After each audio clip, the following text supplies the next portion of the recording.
Uta here of Trans Widow Uta Hagen YouTube channel. I have a new bouquet of phlox.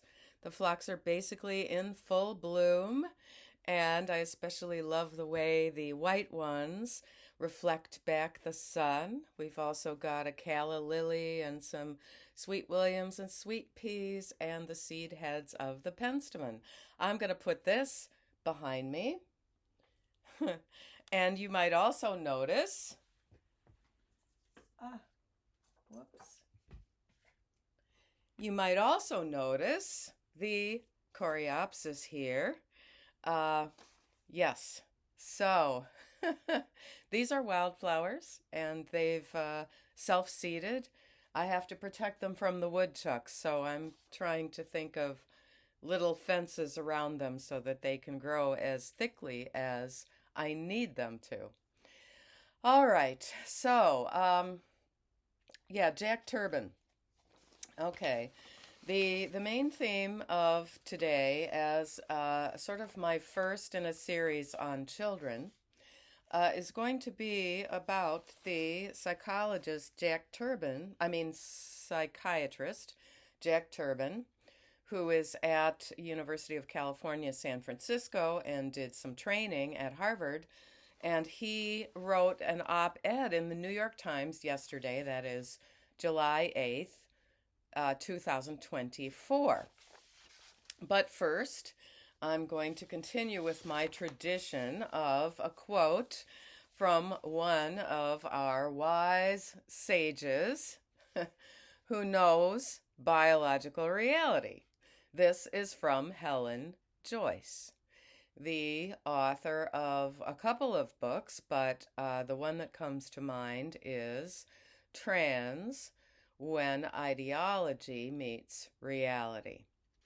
And she is one of the founders of the women's organization called Sex Matters, which is doing a great deal of good work in especially the United Kingdom. Okay, so this is Helen Joyce. Of the three things, public opinion, law, and reality, the important one is reality. I'm well aware that it's fashionable right now to pretend that people can change sex. Sometimes good ideas are fashionable, and sometimes terrible ones are.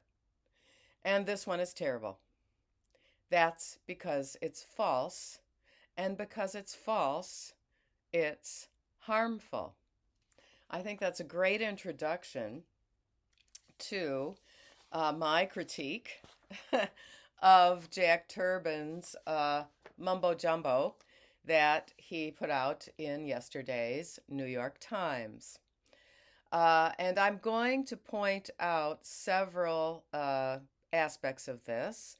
Number one, he talks down to us with what I would call both arrogance and hypocrisy. Number two, he uses captured language throughout.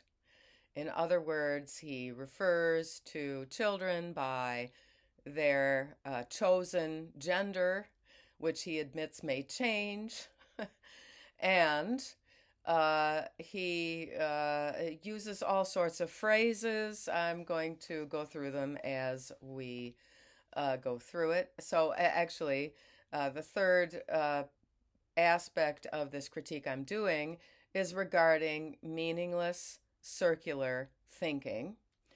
For example, the phrase, a transcendent sense of gender. Also, the phrase, biology of gender identity. So I'm saying no, we can have the biology of sex, which evolutionary biologists God Saad and Colin Wright can tell us all about, but there is no biology of gender identity. So, so Jack Turban is this child and adolescent psychiatrist. He runs some kind of gender center, over there at the University of California, San Francisco. And that's what I call the woke watershed. And he was trained at Harvard. Uh, Now, here is how he begins by talking down to us. Talking about gender understandably brings up a lot of feelings. I mean, these are readers of the New York Times. This is not third graders or second graders or first graders.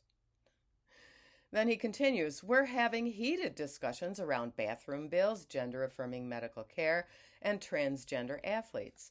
So already we've got gender affirming medical care, which is actually sex trait modification, and transgender athletes, which is cross-sex ideating males inserting themselves in female sports teams.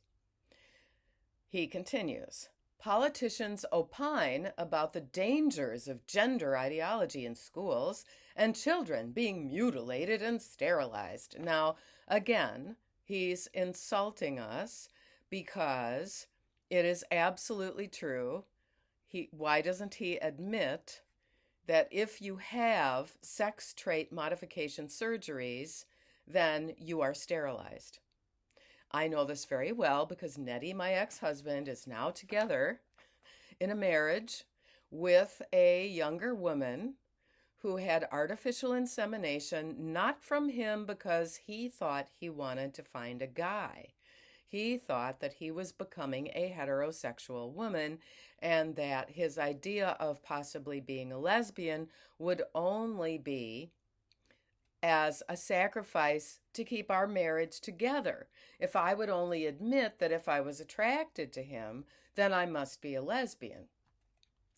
I think this qualification that I have of being a trans widow, the ex-wife of a suddenly demanding cross-dressing husband, gives me the credentials and the chutzpah and the ability to wade through this woke woo. Woke woo. Others have decried the rise in adolescents identifying as transgender and non-binary as a social contagion. And then he says, likening gender diversity to a disease. This is a completely incorrect interpretation. Gender diversity, you could say, I would call it masculinity / femininity diversity, or some other term. Gender diversity doesn't mean cross-sex ideation, the way I see it. And also social contagion, just because it has the word contagion in it, social contagion is mental illness that is contagious the way a virus is. It's layer upon layer of talking down, of hypocrisy and arrogance. I'm of two minds whether to ask you to tag him with this video on X because I don't want his minions and his little battalions of woke army to get me canceled. But on the other hand, I think he needs to know that there are going to be a bunch of us debunking him. I will also say that I think there's so much going on in our political sphere today, these days in July of 2024, that we're not getting the response to this nonsense op-ed in the New York Times. There are any number of really well-spoken people who believe in biological reality who will be turned down by the New York Times. I'm wondering if Colin Wright has had any New York Times uh, op-eds. He's been in the Wall Street Journal and I think the New York Post. So again, this just it's so arrogant and talking down. It's I can't think of the right word. I know there's a good word for this. He says it's easy to get overwhelmed and want to run away from these discussions altogether. Well, most people know that there are two sexes. There are boys and girls. There are men and women, and that gender is a vague concept in your head about how many characteristics of the stereotypical image of your sex you have. Okay. He says, but engaging with questions around gender identity with nuance is essential as national debates escalate. They've already escalated. Then he says, gender identity for all of us isn't simple or binary. No, it's not for me, and it's not for my subscribers, because we talk about biological sex, and we say that gender doesn't have any solid definition, so we choose not to use that captured language. He says it's neither just biology nor just a social construct. And here he goes into absolutely Judith Butlerian nonsense jargon. Judith Butler being the gender studies guru at, I think it's University of California, Berkeley. There's dramatic variability in how people experience gender identity beyond cisgender. So there we go, captured word that means nothing, that is insulting to most people.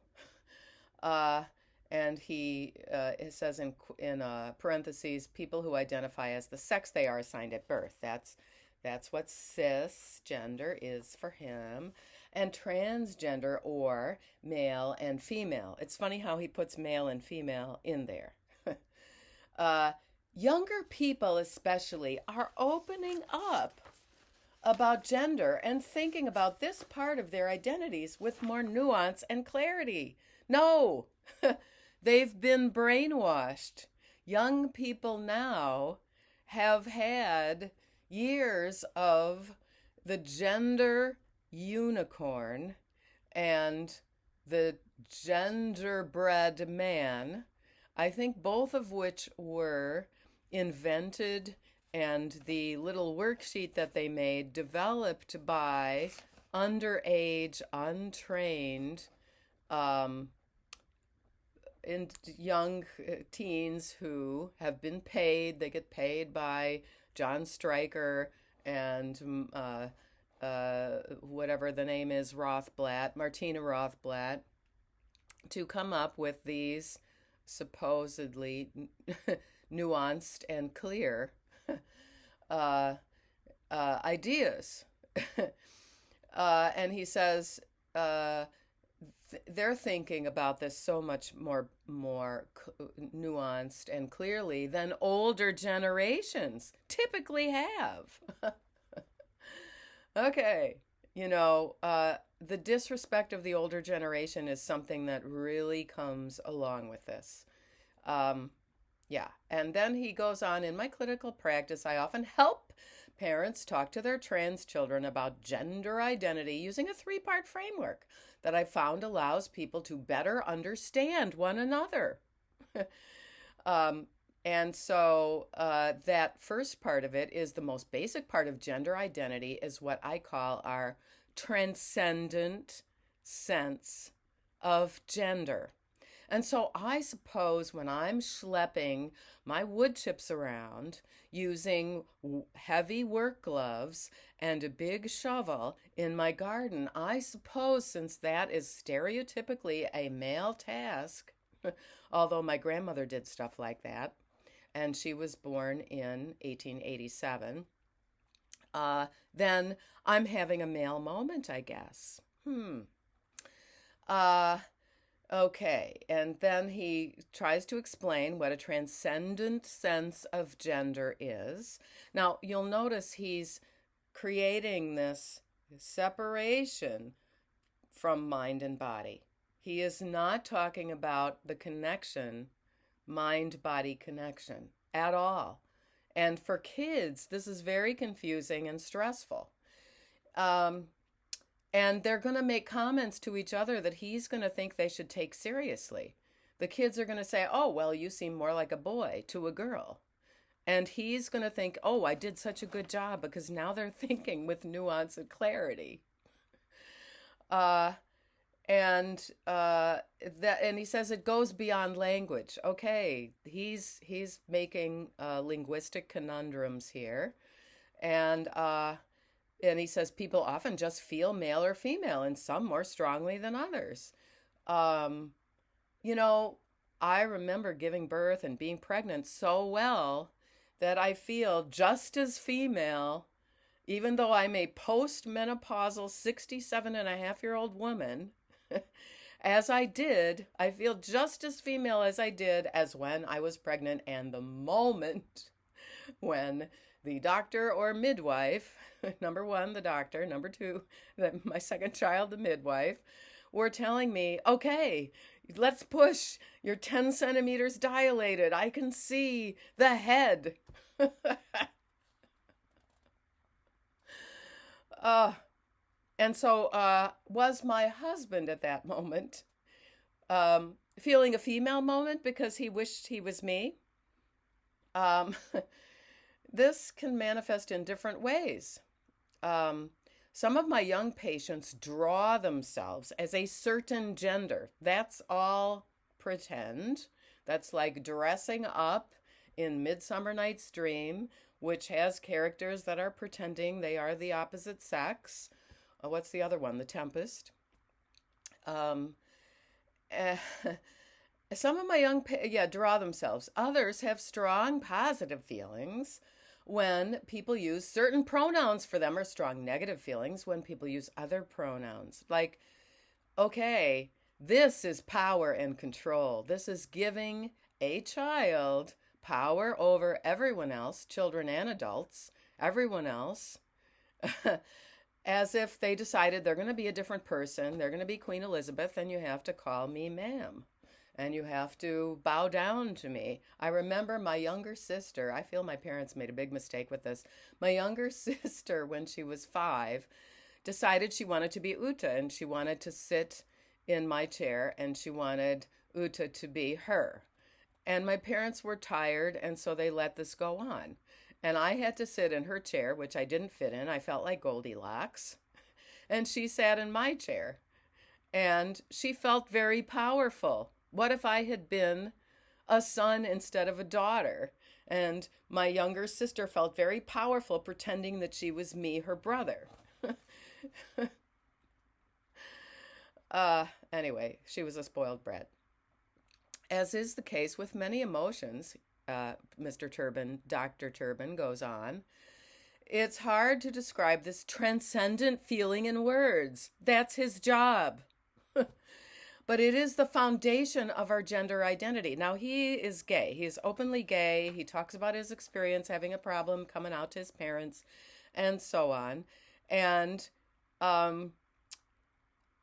he is a doctor, and he is unwilling to do what many gay men are saying now, which is to say, this is very dangerous for kids, adolescents, and teens who are realizing that their sexual feelings are homosexual, because then they want to be the other sex so that they can be like everybody else or like mom and dad.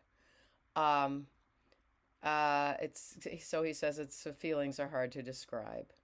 And then but it's so hard to describe, but it's the foundation of our gender identity, the scaffolding we're born with. Scaffolding being something kind of solid sounding. And then he claims that studies focus on twins say that transgender feelings have a strong innate biological basis. No one is saying that. There have been no significant studies of twins that say this. Now, there are nuances and complication with twins, especially twins who are identical and twins who are both the same sex. I taught 4-year-old twins early in my career where one of them said she wanted to be a boy, and it lasted about 5 weeks because I said, I'm not going to be able to remember this other name. And no, you can't stand on the toilet to pee standing up. And no, you can't go to the bathroom with the boys. No. And what we're going to do is figure out where you can help me during the day. And we'll figure out what you want to ask mom and dad to pack in your lunch for tomorrow. And we'll write them a note. And so I was giving her extra attention at the end of this 5 weeks. She cried and thanked me for not being mad at her and for calling her by her female name and, sort of taking her back into the sisterhood. So there. So there. Smoke that, Jack Turban. And I can just imagine the people saying, what has he been smoking? I want some. The next part of our gender identity, says Jack Turban, is the social domain. As we move through life, we build on the biology of gender identity with language and social experience influenced by everything from TV shows. Oh, yeah, the kids are watching too much TV. And how we interact with classmates and our families. Now, I made a very strong point as a teacher that we have mixed work and play groups with the kids, and we don't really have a lot of boy things and girl things in kindergarten. And we all study hard and work hard and help each other. And helping was my overarching theme of the year. You'll notice it was helping and not kindness. Because sometimes lying to so-called be kind is not helping. He says, what my work has taught me is that very few of us actually relate 100% to female or male social categories. Some people may love ballet. Okay, there are men in ballet. Maybe you need to look at the Asian dance companies, such as the Cloud Dance Company in Taiwan, Cloudgate Dance Company in Taiwan. They have an equal number of men and women. They're all very ballet trained, but it's a modern company. And then he brings up wrestling. And so, he's expressing stereotypes while trying not to say that he's doing stereotypes. Or they may enjoy, he says, pickup trucks and knitting. Okay. I had the girls and boys together in mixed girls and boys groups. They would sometimes try to segregate themselves, but I wasn't having any of that. And the girls were using the trucks and building the things in blocks. And it was actually important because at that stage of life, when they're 3, 4, 5, 6, it is biological that girls typically have stronger verbal skills. And so the boys sort of need to be playing and working with the girls to develop good verbal skills. Okay. And then he brings up, so pickup trucks and knitting. Okay. 100 and something years ago in Norway, everyone, males and females, was expected to knit. They were expected to know the patterns by heart and pick up a pair of socks. That's how important the export of socks and gloves was. Pick up the socks when you're visiting someone and continue to knit while you're talking. They were poor. It was a mountainous country. They didn't have their offshore oil yet. Okay. And then he says, to make it even more complicated, these feelings can evolve over time. Now, of course they do. That's normal psychology.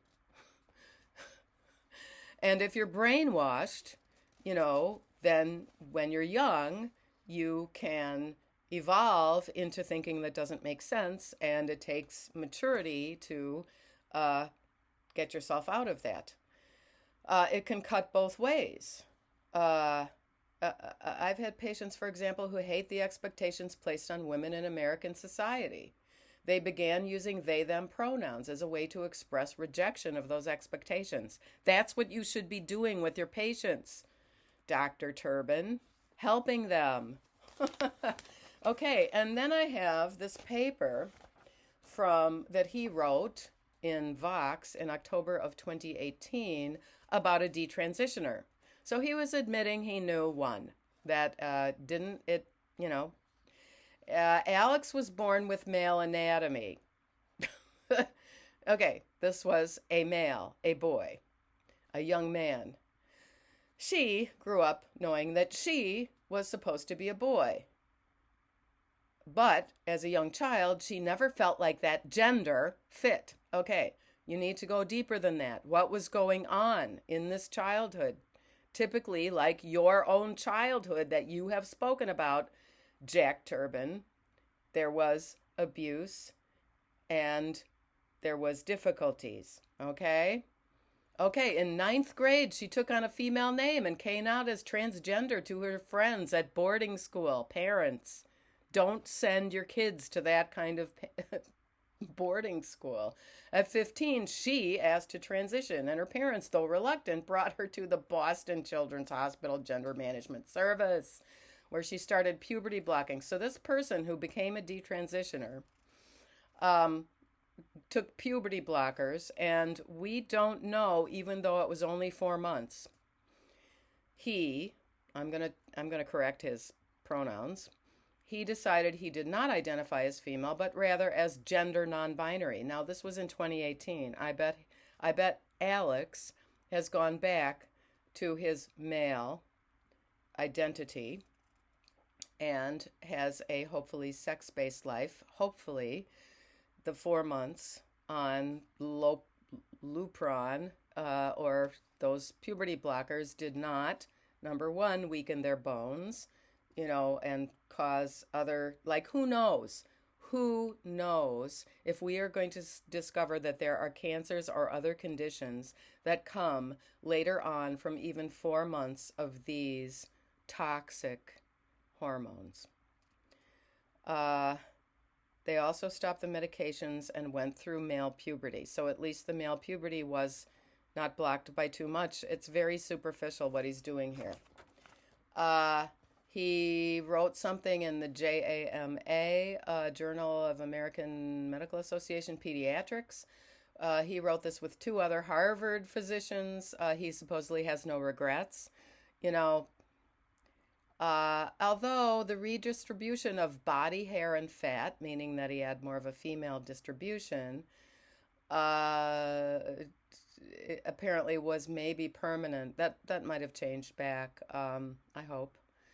And Alex, who, okay, so he was still a teenager with all of this, says that was necessary to solidify his gender identity. Okay. This is really, really not good. And just so you know, I'm debunking you, Jack Turban.